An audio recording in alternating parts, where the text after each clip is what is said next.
Hello, this is Kev. And Lil. We're discussing relationships in all of its forms and everything in between. We've been together over 30 years. We've seen some things together and apart. So if you want to laugh or need advice, come spend some time with Kev and Lil. Have we met?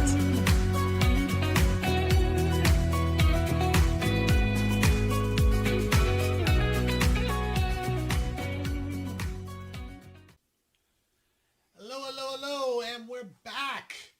It's been a bit, but we're back. We got a cute little insignia behind us now, thanks to the good-looking one next to me. Makes me look better just by her being next to me. But as much as we want to stay in a good mood, unfortunately, we're gonna touch on a subject that's a little sensitive, so to speak. It's death of a loved one. Loss of a loved one, death of a loved one. Yeah, it's a sensitive subject for a lot of people, and why don't you start? Okay. I just want to say that we have to give ourselves time to grieve. Everyone grieves differently. There's 5 stages of grief: denial, anger, bargaining, depression, and acceptance.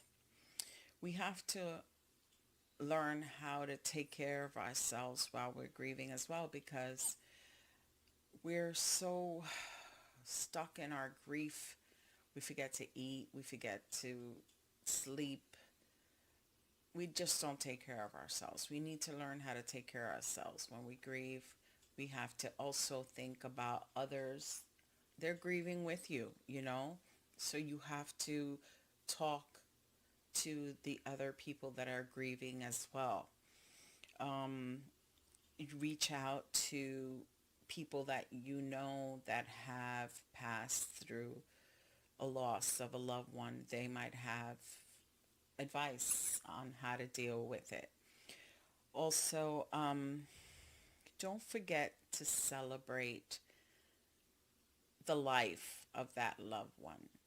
Of course, you're going to grieve and you're going to cry, you're going to miss them, but also talk about all the good times you had with that person, all the funny stories. And the grieving process is unique to everyone. Everyone grieves differently. Some people get over it quicker than others, and some take much longer, but we have to know the difference between grief and depression. And I think that's when you have to start seeking a professional. Join groups. Grief, what is it? Grief counseling and grief group. I forgot what it's called. Yeah, you pretty much just said everything I was going to say in all my notes. You do know that, right? Oh, sorry. Seriously. So, it feels, I've had a couple of relatives unfortunately pass away recently. A few of them actually, along with an old high school friend of mine. We hadn't kept in touch, but you still feel the loss just because. I know he had a daughter. And he definitely had a brother who I heard speak during his funeral, and it starts to hit home a little bit, especially when at that age, because again I was in high school with this guy, and we're only maybe months apart in age, and I couldn't tell you, unfortunately. I didn't want to even ask how he passed, but. For some people, they feel like, oh, that's just part of the reason why you go to a funeral, just to find out. But I didn't want to know, honestly. But again, I've had relatives, I've had, and for me at least, I don't feel like, I've been a little lucky. I haven't really had anyone that close to me pass away. Your dad? Other than, yeah, my father passed, but, it's funny, I say this, and not funny, haha, of course, but funny in that my pastor passed away almost a little over a year and a half ago, and I probably felt that more than when Pop passed. You both did, yeah. He, Pastor Chuck was an amazing man.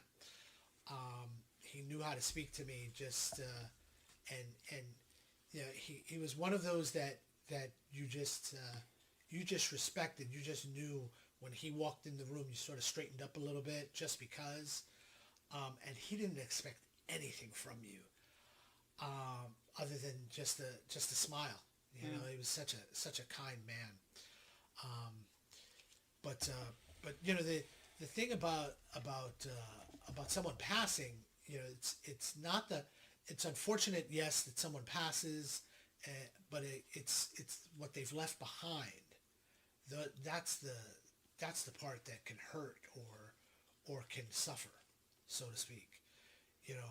I've had cousins that have passed, and you as much as you want to be there for them and so on, and you say the same old, oh, if you need me, I'm here. If you need to talk, I'm here, and I genuinely mean that. But how often do you really get taken up on that offer? Mm-hmm.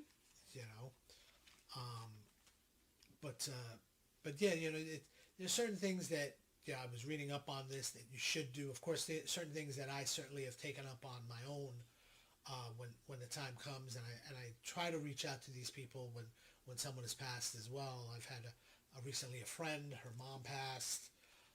Not long before that, another friend of mine, her father passed, and every once in a while I'll try to reach out just to check up on them, and it's certain things. It's those little things too, that remind you of that person when they're gone. Yeah. You don't even realize it. You could be fine up until the moment they're gone. You could be fine days after. I one cousin of mine, she told me when her mom passed, she was good. She was fine, or at least she was hurting, but it wasn't like, she wasn't totally down yet. But she said what got to her was the bottle of Pine Sol. Mm. And I don't know if she told me that she saw the bottle of Pine Sol or she smelled the Pine Sol, but whichever one that it triggered, whether it was the scent or the sight, that's what got to her, when reminding her of her mom and my other cousin, of course, and that's what got to her, and that's what made her finally break or crack, so to speak. Well, they say grief comes in waves, so you could be fine one day, and like you said, scent of something, or you see something and it brings you right back. Yeah. I mean, the most important thing, of course, is you need to take care of yourself. You try to eat well, because again, that comfort food is not just comfort food. There's a reason why it's called that, right? Mm-hmm. Try to exercise, or at least go for a walk. Definitely try to get enough sleep, because it can go either way. You can be getting enough. You can get too much sleep because you stay in bed, or you're in bed all the time, or better yet, you just can't sleep. You wind up becoming an insomniac, because didn't that happen to your mom? Yeah. When one of her my old stepfather. boyfriends, yeah. And you want to avoid the alcohol and the medication, because unfortunately, some people tend to, that winds up becoming a crutch along with an addiction for some. But any other thoughts? Well, I was also thinking, like, when a death of a loved one happens, you not only have to deal with your feelings, but you have to deal with the rest of the family, the kids. Oh, I gotta tell Aunt so-and-so, and I gotta call the family. And every time you speak to someone and tell them the news, you're going through that all over again. It's just, and then the stress of the funeral, the funeral arrangements, the burial, and some people are lucky that their loved ones have everything prepared for them. So you're allowed to grieve. You don't have to worry about, oh, I got to call the caterer, or I got to get a tombstone, or I got to make sure we have somewhere to bury this person. Not everyone has their their wishes taken care of beforehand. And that's one thing that I really, really suggest y'all do is, I know some people think it's taboo to think about it because then you're wishing upon it to, to happen or whatever. But put your wishes down on paper. Make sure they know what you want. If you want to be cremated or if you want a burial, where do you want to be buried? Have a plot, have a tombstone, have everything ready for them because your family will love you even more because that's one, two, three, 1,000 things less that they have to think about while they're grieving you.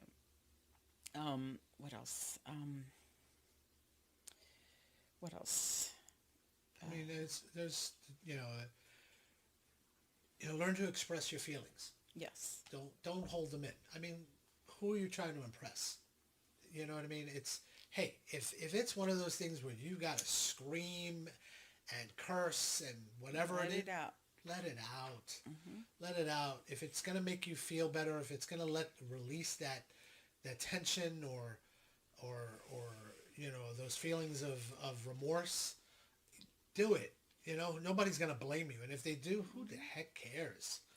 You know, talk with your family, talk with your friends. Allow yourself to cry. It's not. Don't give me that crap that I'm a man and I'm not gonna cry. Get the heck out of here with that. You're not a man if you're not crying. Don't give me that. That's not being a man. That's being a robot. You know, forgive yourself.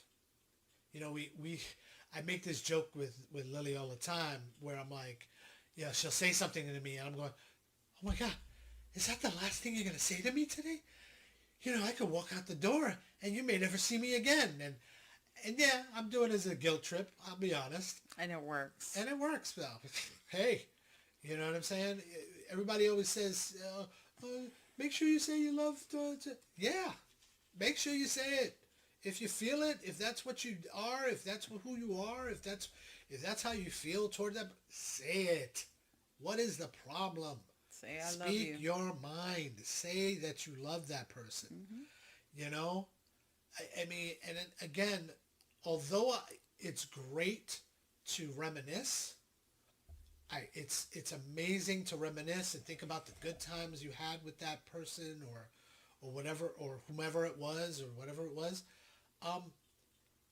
Learn to live in the present too, because I've known of people that tend to start living in the past only, like, oh, I need to go back to this because that's when we were happy and they're gonna love me more, looking down on me or whatever it is look, I get it, and maybe it's a coping mechanism. I totally understand that, but it's not reality. Learn to live in the present. Just like I tell Lily all the time, put the phone away. Come on, be present. You know what I mean? It's the same concept. You know what I'm saying? I'm still here. Come on, let's give each other our time. You know. I also want to talk about something that I don't talk about, but it's part of loss. Losing a child. I don't want to even think about it, but it's unimaginable for me. I don't wish that on anyone, on my worst enemy, no one.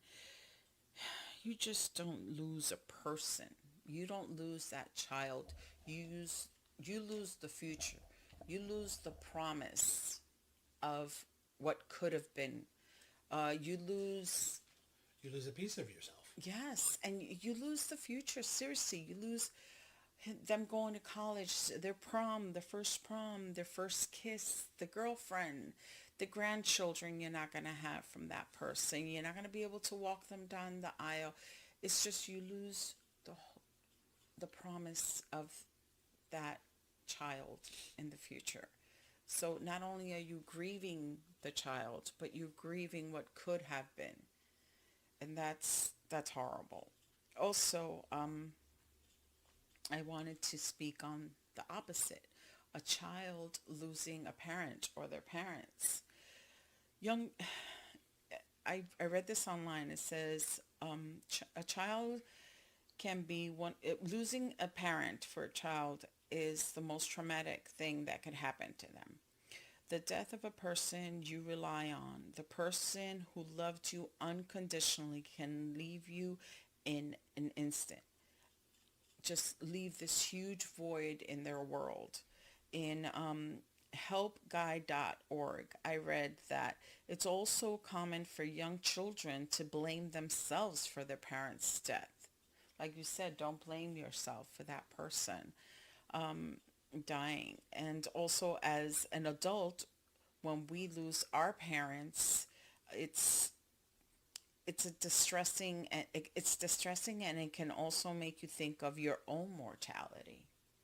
Like, oh, I'm next. It's death can touch in so many ways. It can go so many different ways, and we definitely need to seek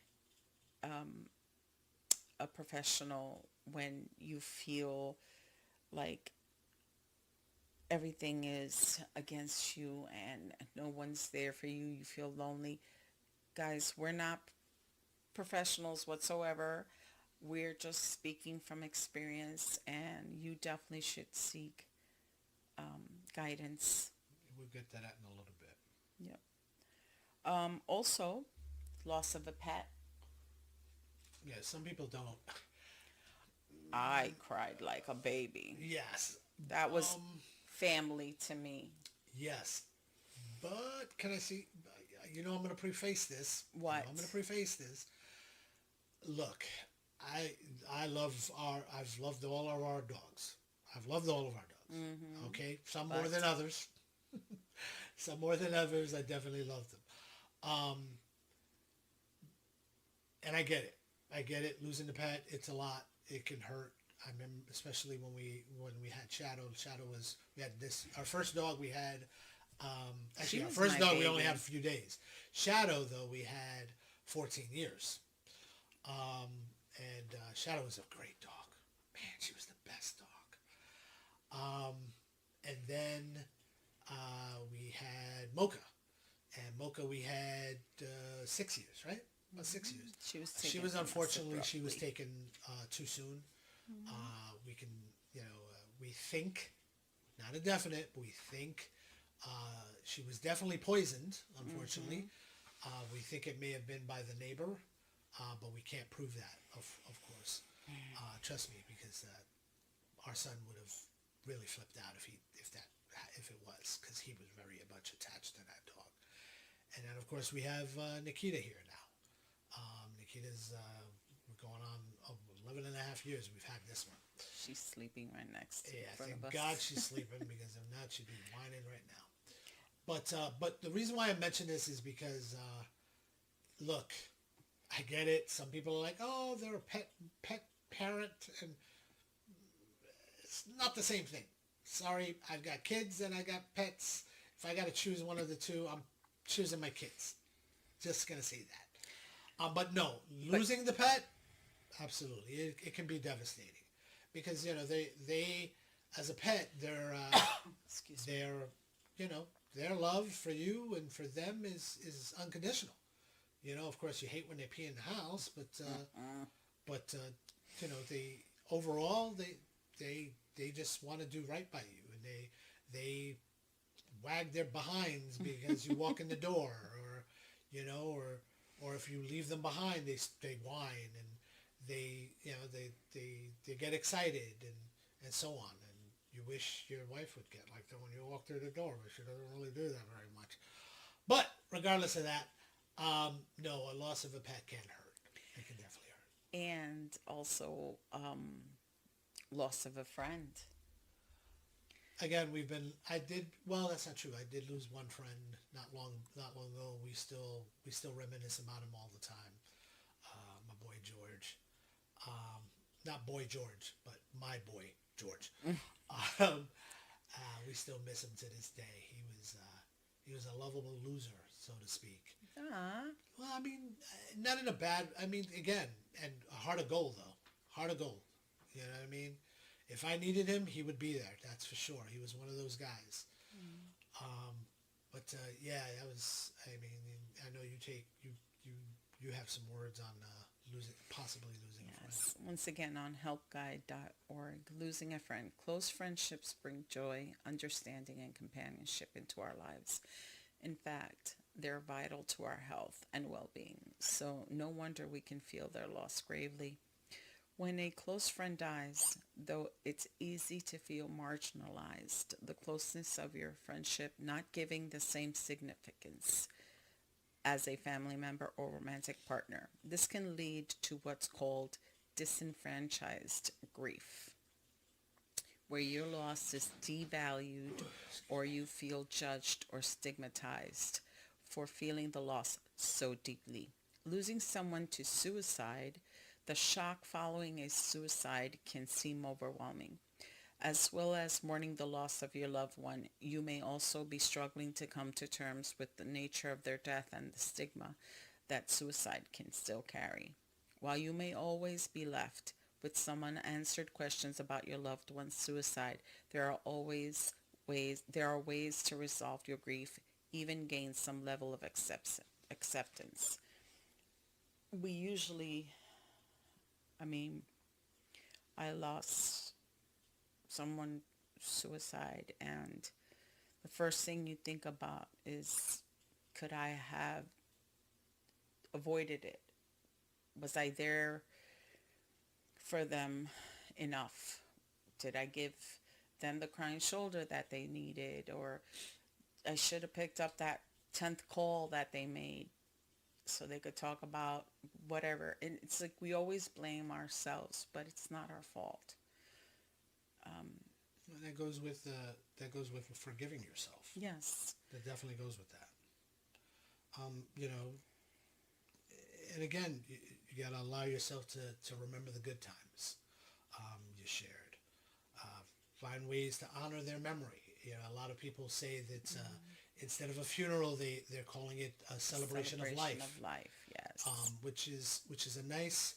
And again, I don't want to offend anyone, but it's a nice twist on the thought, or you know, it's a good way. It's a positive spin on it, which I can appreciate. Yeah, some religions cry the birth of a child, and they celebrate the death of said child, or when they get older. And the rituals, so to speak, or the traditions, I guess, you know, they vary from so many different cultures. And sometimes it's not just a day, or it can be a month. It could be, and sometimes they get back together again the following year to celebrate it again, on the anniversary of it, of the death. But you know, Catholics also pray. They do the rosary. They do prayers so they can have their soul of their loved one leave. What's it called? The in between. oh, the limbo, I guess it is. No, but they call it something I else. thought it was limbo. Yeah, it is limbo, but I know you're talking about it at the middle plane or whatever it is. yeah. I forgot what So it's called. But, Catholics usually hold like a rosary service and prayer service so they could get the soul out of there and go where they need to go. There's a lot of rituals and a lot of practices, but I think the most important thing is definitely to seek other people that have gone through it, and so they can help you if you feel like you're struggling or you're falling deep in depression. Definitely seek a therapist. so I mean, so again, you know, we were going to touch on that. So there's different aspects. I mean, just remember as well, not everybody grieves the same. Just because, let's say, Pop passed away, mom may be devastated, but the little brother is like, okay, what's for dinner? I mean, not literally, but you know, it's just they're not connected as well, or again, they just grieve differently. You know, so and a few things that, you know, allow yourself to feel. It doesn't hurt. It's gonna hurt. Grief, and again, although there's supposedly 5 stages of this, Grief doesn't always move through stages. It can be you can be on a high for one day, and then the next day you could be in a low, and then the next day you're back to it. Could be rivers and streams and ups and downs. You don't know. Um, Prepare for those painful reminders. Like I said, as far as the pine sol bottle, um, because it could. I know some people relate to butterflies, cardinals, and such things such as that. Uh, and moving on doesn't mean you forgot them. No. Okay, it just means that you're moving on with your life, and I'm pretty sure, although unless you that person was that person, I'm pretty sure they would want you to move on. They would want you to live your life. Because because I'm pretty sure they're thinking, hey, you know what? I might not be there, but you better be spending it properly instead of just thinking of me. I appreciate it. Thanks for thinking of me, but let's get it moving. Lean on those friends and family. Focus on those who are good listeners. Just I tend to talk a lot. Boy, do I talk a lot. But I offer an ear to anyone and everyone. They joke at my job that that the therapist is in because the line outside my door at times can be a lot. But again, I'm willing. I offer and I'm there for them. Do you have any final thoughts? Because I do have something to touch on after. If you believe in God, search for God because it helps. It does. Reach out to God in prayer or going to church, going to groups, and it helps. At least in my opinion, it helps when I talk to him and I say, God, why? Because that's always the question, why? Why did you have to take so-and-so? And just commune with God, and it helps, at least for those of us that believe. I just wanted to end this with, I know we, Lil touched on the therapy and the grief counselor and so forth. I mean, I don't have numbers for you, but I do want to mention a couple of things. Contact a bereavement counselor or therapist if you one, feel like life isn't worth living. Two, wish you had died with your loved one. Blame yourself for the loss or for failing to prevent it. Feel numb and disconnected for more than a few weeks. Are having difficult trusting others since your loss, and are unable to perform your normal daily activities. Again, you can grieve. You can absolutely grieve. But if that grief is long-standing, if it's lasted more than maybe 2 months, I want to say. I hate to put a time limit, but yeah, there may be, you may need more assistance, more guidance than you realize, and there's no shame in speaking to a therapist, your pastor if you need to, whoever is a figure that you can actually speak with no judgment, of course. Just Google it, bereavement counselors. There's groups out there. There's all Yes. types. So sorry that we were a bit of a downer today, but it just felt like it was time to speak on this. And yes, we've met death of a loved one. Yes. And for those that have lost someone, God bless you. Our condolences. Our condolences as well. But you need to move on. You have to keep on going. We love you, and and for those that we personally know, absolutely, hey, I'm here if you need me. But no, sincerely, if I am here. That's it for us today. Bye, everyone. Thank you.